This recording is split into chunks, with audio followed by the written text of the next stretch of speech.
Today I'd like to talk to you about limiting God. When we think about limiting God, we think, is that really possible to limit God, the creator of the universe, the one who made everything? Can we limit him? And we think about ourselves, we have certain limitations. We have physical limitations. There are only certain things we can do physically. We have monetary limitations. Our monetary well-being limits what we can do at certain times. And sometimes we take the limits we have and we place them on God. We think about Israel. God had taken Israel out of Egypt, and as he brought them through the desert, they saw some incredible things. They saw God work incredible miracles in Egypt while they were there. And as he took them out, he did some marvelous things.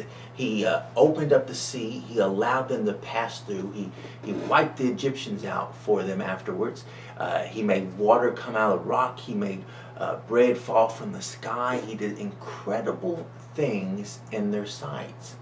And yet, in seeing all of this, they still put limits on God. They tried to reason how God was going to do certain things, how he was going to keep his promises to them. I'd like to read to you today from the book of Psalms, chapter 78, verses 40 and 41. It says, "How often did they provoke him in the wilderness and grieve him in the desert? Yea, they turned back and tempted God and limited the Holy One of Israel." As Israel was in the desert, they faced many challenges, and those challenges were real. The desert was hot. It was a barren place. There wasn't a lot of water. The challenges were there, but they had God. And the Bible teaches one thing for sure, that nothing is impossible with God. Absolutely nothing.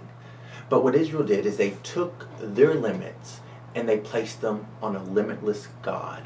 And that was a mistake. They tempted him, the Bible says, and they limited him. We see a similar circumstance in the New Testament. When Jesus went to his hometown, Jesus had worked many wondrous miracles all around. But he went to his hometown, and they didn't recognize him as God, as a mighty one. They recognized him as just the son of Joseph, the son of a carpenter. And they limited him.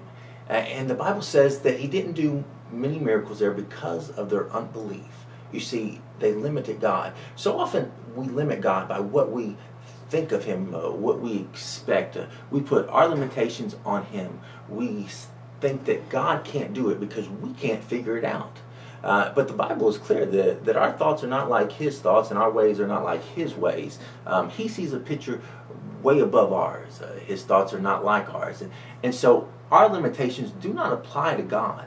But when we put our limitations on God and we go to him in prayer, we limit him. We tempt him through our unbelief, through our challenging his supreme being.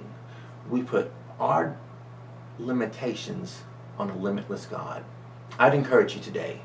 You're praying for something, you're seeking God. Don't take your limits and put them on him. God has no limits. Nothing is impossible with God. So don't put your limits on him and tempt him and limit God in answering your prayers.